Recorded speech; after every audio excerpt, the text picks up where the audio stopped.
नमस्कार।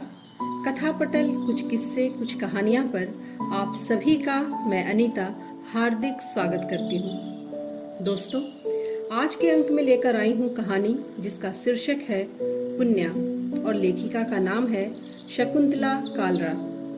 शकुंतला कालरा जी की 50 से भी ज्यादा पुस्तकें प्रकाशित हो चुकी हैं। इसके साथ ही हिंदी अकादमी सम्मान के साथ अनेक सम्मानों से सम्मानित शकुंतला जी की कहानी पुण्या आप सभी के लिए प्रस्तुत करती हूँ। मैं अस्पताल से सीधा घर आया। माँ बेताबी से मेरा इंतजार कर रही थी। स्वस्थ हष्ट पुष्ट पोते की सुखद कल्पना में डूबी माँ को कन्या के जन्म की खबर ने स्तब्ध कर दिया। वे तो मानो ऊपर के झूले से गिरी हों अथवा किसी ने उन्हें दुखद दुर्घटना का अप्रिय समाचार दे दिया हो। पोते की जगह पोती को देखने वह अस्पताल भी नहीं गई। उस दिन माँ की आंखों में आंसू थे। कुल के वंशधर के लिए कराए गए उनके सारे पूजा पाठ निरर्थक हो गए थे। यज्ञ और हवन सब निष्फल। प्रसव से पूर्व ही माँ ने गांव से शुद्ध गाय का घी मंगाकर, आटा सूजी गोद मंगाकर, मेवे खोए के लड्डू बांधकर कनस्तर तैयार कर दिया था। सुंदर गोल मटोल गोरे चिट्ठे पोते की तीव्र लालसा लिए वह बहू को पलंग से नीचे पांव तक न रखने देती।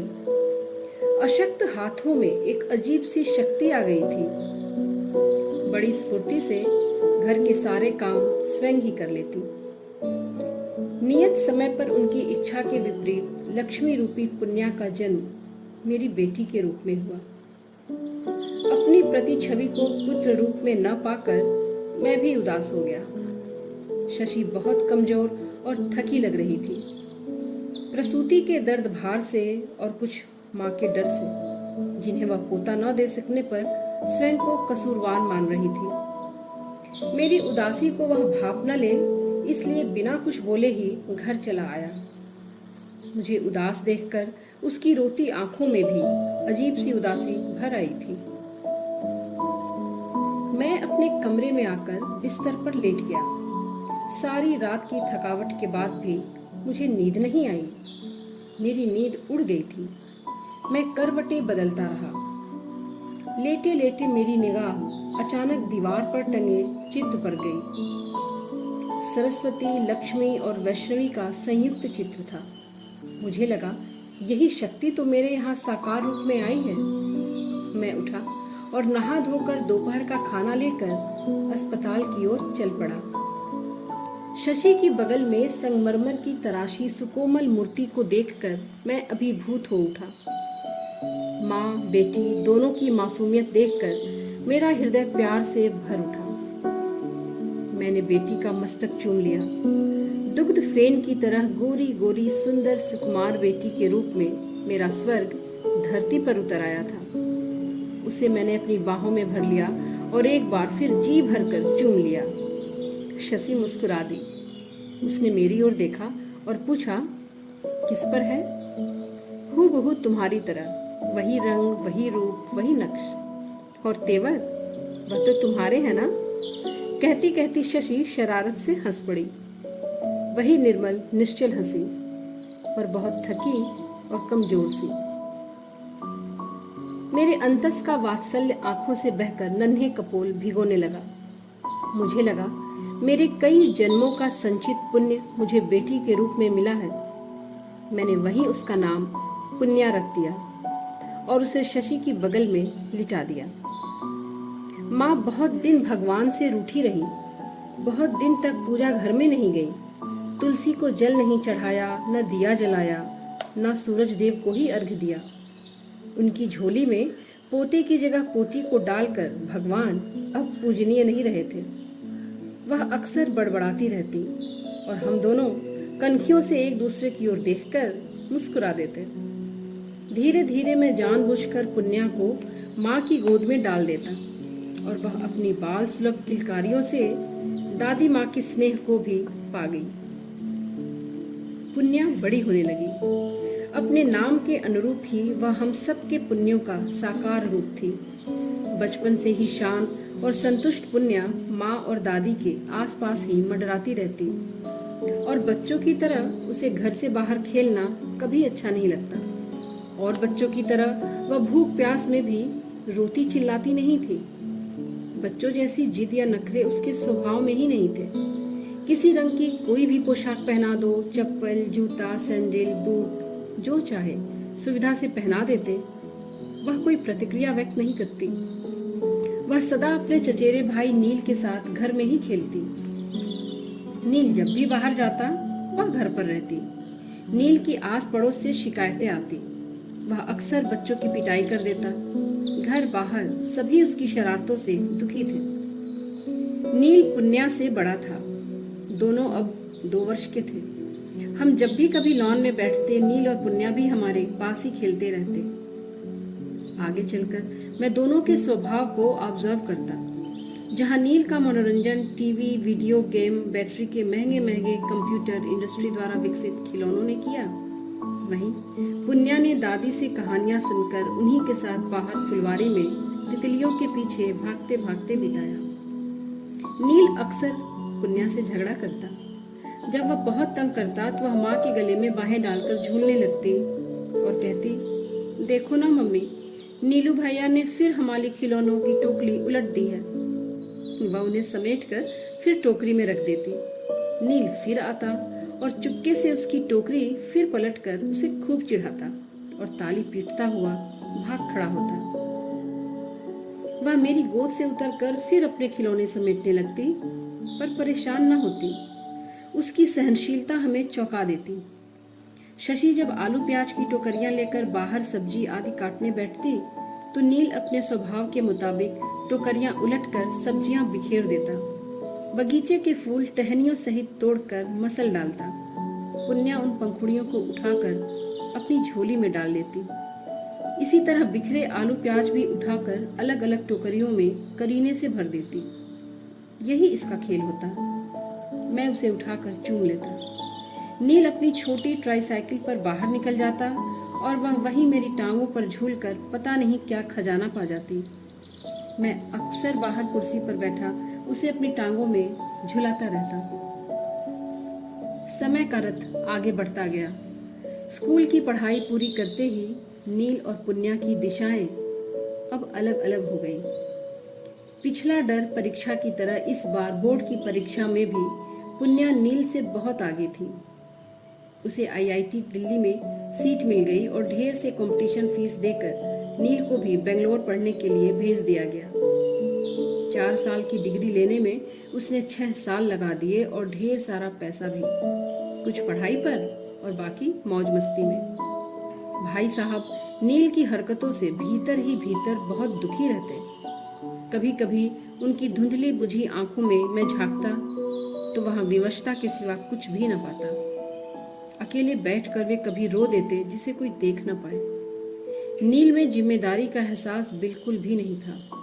भाई साहब की छूट या उनकी अवस्था ने उसे उच्च श्रृंखल बना दिया था। पुन्या अब आईआईएम अहमदाबाद से एमबीए करके आ गई थी। उसकी प्लेसमेंट यहीं दिल्ली में ही हो गई थी। उम्र के साथ साथ उसमें शालीनता, मधुरिमा और भी बढ़ गई थी। पुन्या जैसा मर्यादा भाव नील में कहीं भी नहीं था। नई नई ड्रेस में नील पानी की तरह पैसा बहाता। भाई साहब मूक और लाचार बने निर्विकार भाव से सब देखते और सहते। इसके सिवा चारा भी क्या था। भाभी भी अपने बुढ़ापे के दुर्दिनों को अपनी तीसरी आंख से स्पष्ट देख रही थी। अक्सर उनकी आंखों में मजबूरी के आंसू होते। उसके जन्म के समय ही वे बहुत खुश हुए थे शायद। पुन्या नई ड्रेस पर फिजूल खर्ची करने के पक्ष में कभी नहीं रहती। नौकरी के बाद भी वह कपड़े पर पैसा कम ही खर्च करती। वह अक्सर साड़ी ही पहनती। साड़ी में असली सौम्यता और भी द्विगुणित हो उठती। साड़ी उसका प्रिय पहनावा था या उसकी समझदारी, शायद दोनों ही। माँ जब भी उसे 2-4 अच्छे सूट सिलवाने के लिए कहती तो वह हमेशा तर्क देती, माँ बाद में ये सूट कौन पहनेगा, रोज तो फैशन बदलते रहते हैं, कभी लंबे तो कभी ऊंचे, कभी ढीले तो कभी चुस्त, और फिजूल में इतनी सिलाई। साड़ी तो एवरग्रीन है माँ, हमारा भारतीय पहनावा। कोई भी साड़ी पहनो, ब्लाउज अपनी फिटिंग का होना चाहिए। बस नई साड़ी भी वह कम ही खरीदती। वह अक्सर माँ की साड़ी के साथ का मैचिंग ब्लाउज बनवाती और बस उसे पहनकर उसकी शालीनता और भी निखर निखर आती। पुण्या मेरे पुण्य की तरफ बढ़ रही थी। उसकी शादी का ख्याल अब स्वाभाविक था। उसके बिछोह की कल्पना मात्र से हृदय में एक हुक सी उठती। कितना कठिन होता है अपने हृदय के टुकड़े को दूसरे को सौंप देना। बेटी की करुण विदाई की कल्पना मात्र से मैं भीतर ही भीतर कांप जाता। पर एक दिन मौका पाकर हमने पुण्या से इस विषय पर बात की तो वह भी हमारी तरह उदास हो गई। उसने जो तर्क दिया वह उस जैसी बेटी ही दे सकती है।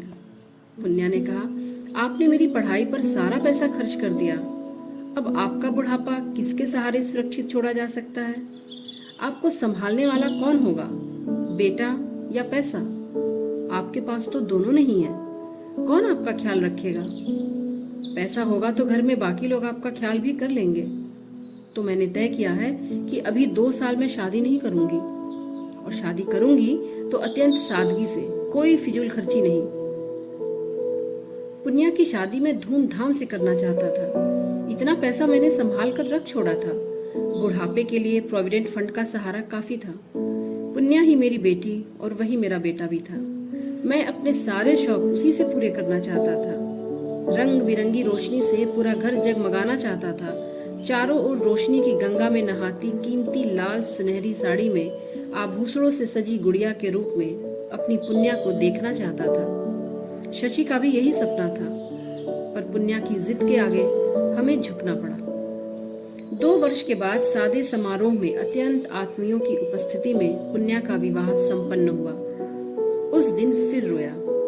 पहली बार मैं तब रोया था जब पुत्र की तीव्र लालसा लिए पुण्या मेरे यहाँ बेटी के रूप में आई थी। उसके जन्म के समय ही डॉक्टर ने मुझे अलग बुलाकर बता दिया था कि शशि अब पुनः मां नहीं बन सकेंगी। उनकी डिलीवरी बड़ी जटिल रूप ले गई थी। और आज मैं फिर रोया था जब वह मेरे घर से जा रही थी। उसकी विदाई में कौन नहीं रोया था।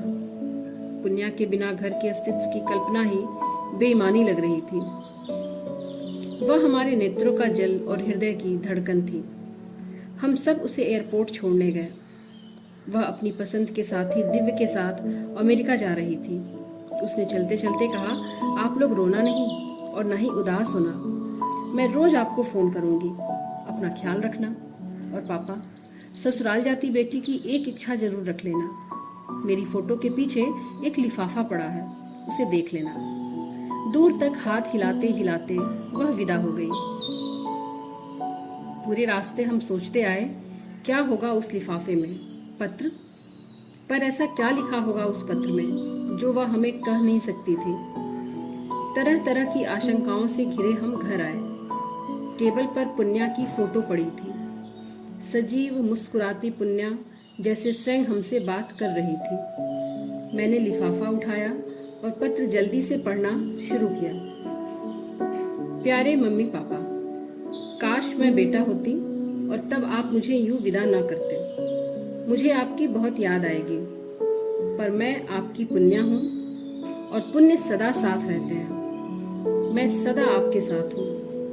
दादी माँ कहती हैं, पुण्य दिखाई नहीं देते पर समय पर प्रकट होते हैं। आप मुझे भी सदा अपने पास पाओगे। मैं आपको रोज फोन करूंगी। आप उदास ना होना, मेरी चिंता ना करना। आपने मुझे पढ़ा लिखा कर आत्मनिर्भर बना दिया है। और हाँ, जो दहेज के रूप में आपने दिव्य और मुझे 5 लाख का चेक दिया, उसे हमने आपके अकाउंट में जमा करवा दिया। पत्र के साथ ही रसीद भी रखी है। मेरी नौकरी के पैसे को आपने बेटी का धन क्यों कहा? आपसे दूर जाना मेरी विवशता है। दिव्य के भविष्य को देखते हुए मुझे यह फैसला लेना पड़ा। 1 वर्ष की तो बात है, हम शीघ्र ही मिलेंगे। और पापा, दिव्य बहुत अच्छे हैं। यह फैसला मेरा ही नहीं, दिव्य का भी है। उसने चेक लेने से साफ इनकार कर दिया था।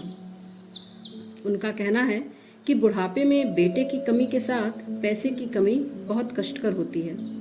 अतः आप मन पर कोई बोझ न रखें। नील भैया का ख्याल रखिएगा। आपकी पुण्या। मैं अभी भूत सा कभी पत्र, कभी पुण्या की तस्वीर की ओर देखता और भगवान से यही कहा, पुण्या जैसी बेटी मुझे हर जन्म में देना। दोस्तों, आशा करती हूँ कि आपको ये सरल छोटी सी कहानी बहुत पसंद आई होगी तथा चैनल को लाइक करें, शेयर करें और हाँ, अपने साहित्य प्रेमियों, मित्रों में, परिवारजनों में शेयर भी जरूर करें। नमस्कार। कथा सुनने के लिए आप सभी का दिल से बहुत बहुत धन्यवाद।